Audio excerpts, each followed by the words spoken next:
জয় নিতাই। আগে আবি नित्यानंद प्रभुर आविर्भाव स्थान गर्भवास।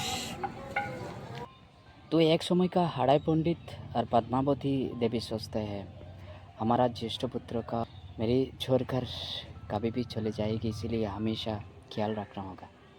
तो नित्यानंद प्रभु उन्होंने भगवान इसलिए अलग मन में पिता और माता जी का मन में क्यों सोचते हैं।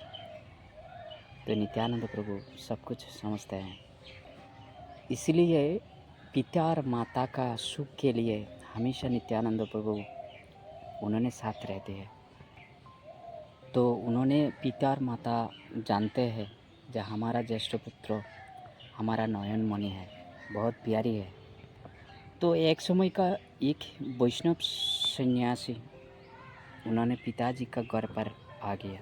तो हराई पंडित सन्यासी का बहुत समादर करते हैं। भोजन करने के बाद सन्यासी पूरा रात उसे बैठाकर कृष्ण रस कथा कहते हैं।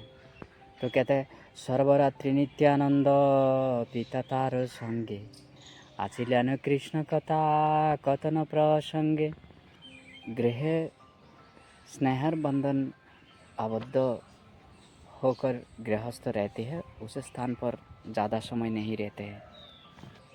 तो सन्यासी जिसका समय जा रही थी उस समय पर हराई पंडित का बताते हैं हम तो परिव्राजक है, पर्यटन करते हैं, तीर्थ पर्यटन।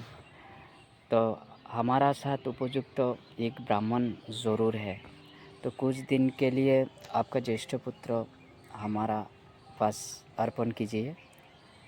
तो आपका प्राण तुल्य जो ज्येष्ठ पुत्र हम अच्छे से रखेंगे, तो हमारा साथ तीर्थ पर्यटन करेगी, शिक्षा लेगी। तो हराई पंडित सोचते हैं हमारा प्राण ले जाएगी और देह पर यहाँ से रख कर चले जाएगी। हराई पंडित मन में बहुत बड़ी दुख हुआ। तो सन्यासी बात नहीं सुना तो नित्यानंद प्रभु का कोई अमंगल हो जाएगी, इसलिए सोचते हैं हराई पंडित। तो कोई सिद्धांतों के लिए बीबी का साथ बात करना होगा, इसलिए पद्मावती का बता रही है। सहधर्मिणी श्रीमती पद्मावती कह रहे हैं सब कुछ सन्यासी ये कह रहे हैं। तो पद्मावती कह रहे हैं जे तुम्हारो इच्छा प्रभु से ही मोरो कथा।